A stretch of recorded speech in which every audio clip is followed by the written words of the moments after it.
Почитувани граѓани, почитувани представници на медиумите, денеска ја одржавме 14-та седница на Советот за безбедност.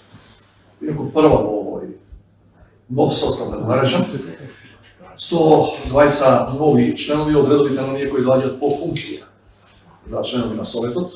Имено тоа е прво председателот на владата Ковачевски, кој доаѓа на место на поранешниот премиер Заев за член на Советот, и министерката за одбрана Петровска, која доаѓа на местото на поранешната министерка за одбрана Шекеринска.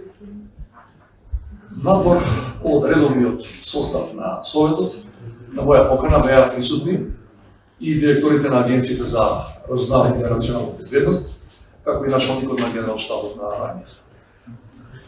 На седницата дискутиравме за актуелните политички и безбедностни состојби во земјава, во регионот и пошироко во она што го нарекуваме Евроатлантска зона на одговорност, со дека сме членка на НАТО алијанса.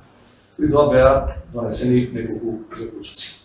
Прво, членовите на Советот за безбедност констатираа дека состојбата безбедностно состојба во земјата е стабилна и дека засега нема индици кои би укажувале дека би можело да дојде до загрозување на територијалниот интегритет и суверенитет на Република Северна Македонија.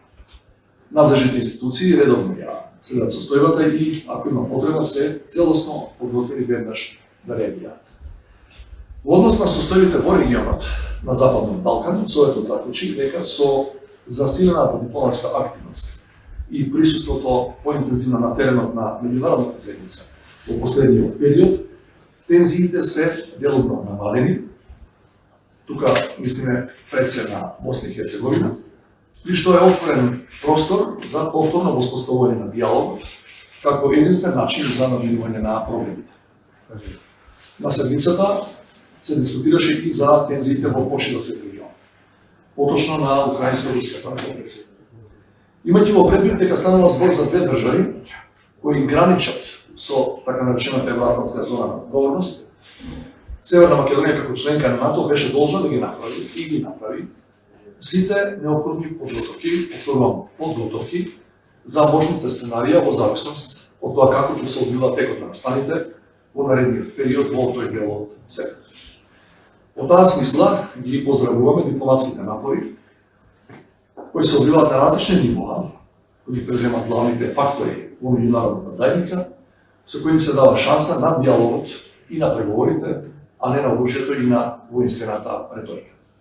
Во таа смисла, во тој дел од светот има мали, засега символични знаци за деескалација на реториката во изминатите неколку денови, но се уште е рано за прогнозирање како ќе се одвиваат настаните понатаму, затоа што во моментот тој дел од светот се уште останува потенцијално високо ризична зона.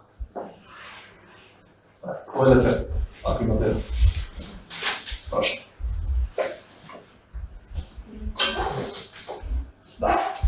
Председателе, по однос на последните политички случувања во земјата и регионот, во вашата средба со македонците од Бугарија имаше многу остра реакција од бугарското МВР, прилично остра векла реакција. Како вие гледате на таквите од страни таквите сигнали кои што ве искадени во вашата средба? Јас дадов и јавно сообщение, практично коментар на тоа сообщение. Морам да ви кажам дека ми изненади, затоа што во тоа сообщение, освен констатација, немаше субстрат, немаше аргумент. Дали некому воопшто пречи самата средба, затоа што од сообщенијата кои јас ги дадов, изјавите кои ги имаме јас и луѓето кои беа на средба, кои излегуваат зашто сме зборували, тamo нема апсолутно ништо спорно. Ниту една точка и запета од изјавеното, од моја и од страна на моите соговорници, не води контра договорот од 2017. Ниту една точка и запета. Ако некому пречи самата средба на председателот на Република Северна Македонија со македонци било каде од светот, тоа е друга работа и тоа не е мој проблем и не би требало да биде наш проблем. Значи нема никаква позадина во средбата. Едноставно, Сдруженијето ОМО Јужен Пири поврата се види со мене.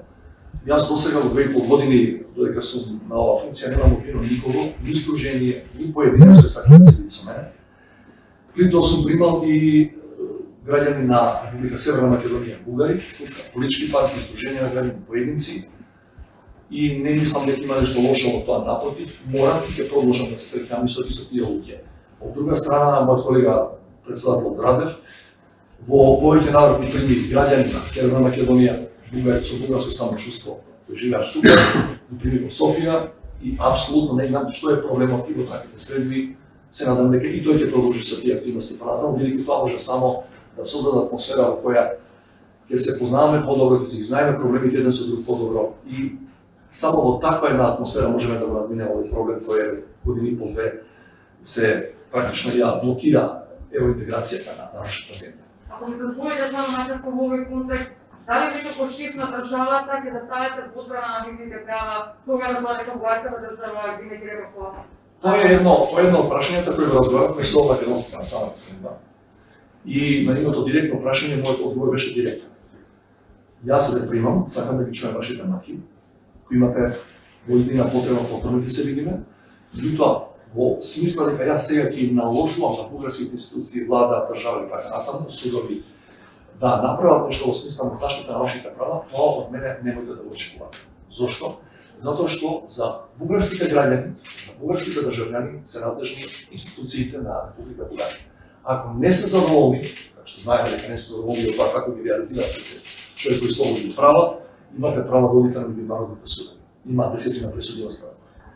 По ниедно правило на меѓународното право, од тука јас не смеам да се мешам во заштитата на правата на бугарските државјани и граѓани. И тоа е во склад со договорот од 2017. И обратното, за бугарите кои живеат во Северна Македонија сум јас надлежен, македонската влада, македонските институции, македонските судови. Ако не се задоволни од мене, од нас, одат во Страсбург и кај меѓународните организации кои се бават со такви човекови слободи и права. Тоа се правилата, им реков, јас можам да ме лажам. Јас можам да добивам популистички и поени рейтинги во јавноста да градам и да кажам, јас сега ќе ви помогнам тоа што не сте го направиле до сега, наместо бугарските институции, јас ќе ви ги овозможам тие прави. Тоа би било огромна измама од моја страна и ќе се компликам дупло со тие луѓе кои се прилично измачени во трагењето по своите човекови слободи и права децении назад. Значи, моето овластување, надлежност од оваа позиција на која сум е до тука. Тоа го очекувам се разбере и од секој друг председател на друга држава, каде што живеат македонци кои ќе сакаат да си остварат своите права, тие таму институции се надлежни за нивните права, не јас. И обратно. Господине председателе, дали на кој начин е подготвена Северна Македонија да одговори на руската пропаганда и дали се лоцирани и кои се центрите за ширење на дезинформации и руска пропаганда во Северна Македонија? Во тој дел би требало, ако коментирам јавно, би требало да навлезам во она што значи чувствителна или класифицирана информација.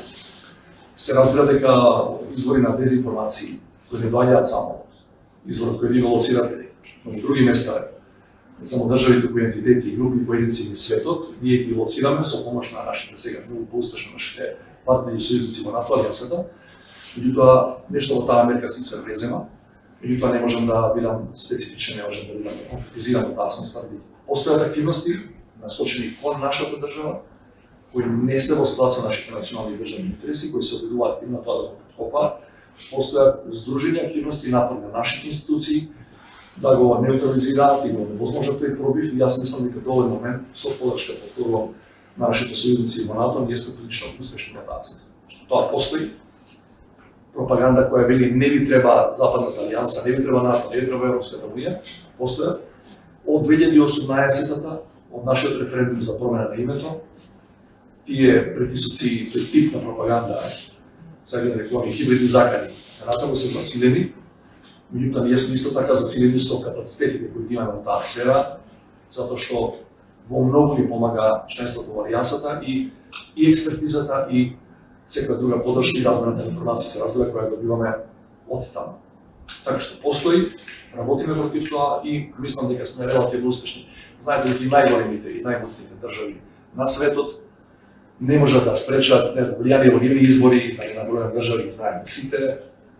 Јасно е дека влијание во таа смисла имало и ќе има, меѓутоа мислам дека сме многу подобро екипирани и оспособени со внатрешните капацитети да го неутрализираме тој притисок. Моето прашање е генерално.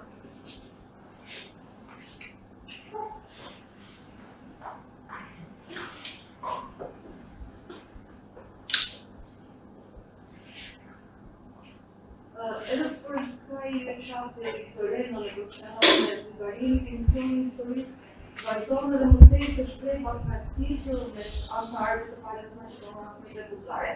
A mendoni se kjo çështje do të vazhdojë dhe do ta vështirësojë zgjidhjen, dhe a mendoni që duhet të ketë anëtarë të ri se nga komi palës maqedonisë?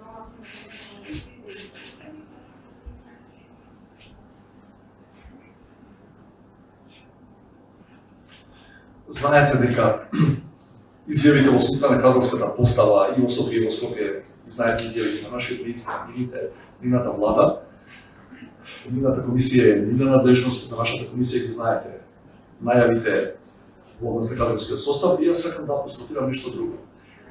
Новиот пристап кој премиерот Петков го промовираше кога дојде во Скопје беше прилично поразличен од досегашниот.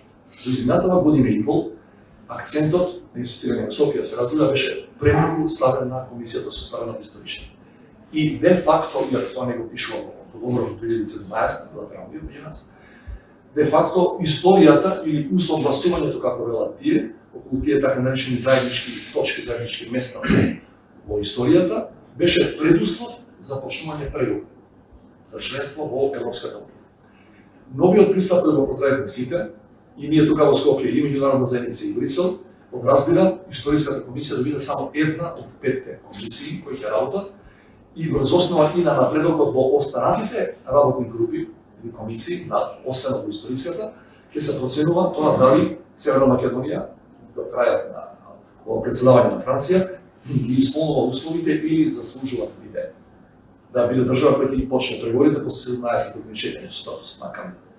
Она што мислам дека ја отежнува и ќе ја отежнува работата на историската комисија и ќе ги обременува вкупните билатерални области, независно што направиме 5 комисии, купна освен историската, е реториката која се слуша од време на време од членови на историската комисија од Софија, кои на дневна основа се обидуваат уште пред да се сретнат со своите македонски колеги, да наметнат како треба да биде решението во работењето на таа комисија. Значи, мој совет е до сите тие помалку зборување по медиуми, помалку преюдицирање на исходот од работата на таа комисија, а повеќе резултати конкретни, но само без равноправен диалог со нивните македонски колеги. Председателе, како гледате на иницијативата за намалување на бројот на пратеници од кои 20 на 90? Зашто, како е познато, потребно чувствително прашање кај отворањето на уставот? Второ прашање, како гледате на те уште инсистирањето на опозицијата, тука и на албанската опозиција за припремени избори? Да почнам со второ прашање. Дали ќе има или ќе нема предвидени избори, не е прашање за председател. Ако ме прашувате како граѓанин, јас го коментирам неодамна, иако не е надежност. Веројатно сите ние што живееме тука заслужуваме една година и да немаме избори. Знаете, 2015 имавме постојано некакви избори, вклучително и референдум кој е бит на избор 2018-та. Меѓутоа тоа е апсолутно автономно право на политичките субјекти во собранието, после само еден начин да предизвикат референдум избори, 61 рака, односно 61 пратеник да притиснат копче и да го распуштат собранието во тој дел. Наистина не би сакал да наливам во тој дел повеќе. Во делот на намалување на бројот на пратеници, секој пат е добро да се рационализираат точноците кои државата ги прави. Не зборам сакам за конкретната иницијатива. Познато е дека ние имаме гломазен државен апарат. И собранието одлигува во тој државен апарат. Знаете, следите собрански работи, собранска комисија, собрански активности, знаете дека на секој пратеник доаѓаат по неколкумина кои го обслужуваат на својата работа, собранските служби. Знаете дека пред неколку години имавме доградувавме неколку куфони на собранието, бидејќи тоа го знам, бидејќи 2016 самиот пратеник, бидејќи немаше доволно физички простор за секој пратеник да биде во посебна канцеларија, да има и граѓани од неговата изборна единица, па некаде беа по 20 по 30 листа канцеларија. Значи, се што оди на редуцирање на трошоците на граѓаните и на намалување на бюџетот во тој дел, јас го поддржувам. Но знам компаративниот пример со Словенија, која има слична големина на население и која има 90 граници. Меѓутоа, тука постои едно политичко и едно техничко прашање. Значи, во политичкиот дел е секој пат проблематично кога го отвараме уставот. Мој став е дека уставот ние во изминатите години пречесто го отвара. Уставот не треба пречесто да се отвара. Уставот треба да се отвара кога навистина има причина за тоа. Другиот дел, во кој имате политички субјекти кои веќе сега најавуваат дека можеби не само тоа дали ќе се намалува бројката на пратеници од 20 и 140 на 90, туку били некои други прашања. Би може да уставот е практично инсистирање на Софија веќе сега на дневен ред кога би се минувал, ако ние, не некој од страната немаме, ако ние решиме да ги вметнеме и бугарите во уставот. Така што сензитивно е прашањето. Прашање дали сега ни треба било какво отварање на уставот, ако ме прашате мене, не ни треба. Сега на Република Северна Македонија не ни треба преотварање на највисокиот парламент. А понатаму, меѓутоа само со апсолутен консенсус на сите политички фактори во собранието би требало да го направиме тоа. Благодарам. Доколку нема други прашања, преминуваме на прашањата кои што ги добивме на електронски. Добре. Имаме две прашања од Милена Трчевска од Нова ТВ, бидејќи едното се однесува на реакцијата од бугарското МНР, овој пат ќе се задржиме само на првото прашање. А тоа е дали на состанокот е дефинирана официјалната позиција на Северна Македонија визави случувањата во и околу Украина, вклучувајќи и можноста за изпраќање на војници под знамето на НАТО или на други сојузнички мировни или воени мисии. Би било добро да го расчистам, да го разјаснам тој став, ако на некого не му е јасен до сега. Предпоставам дека има и делови од медиумската сфера кои тоа не има до крај јасно.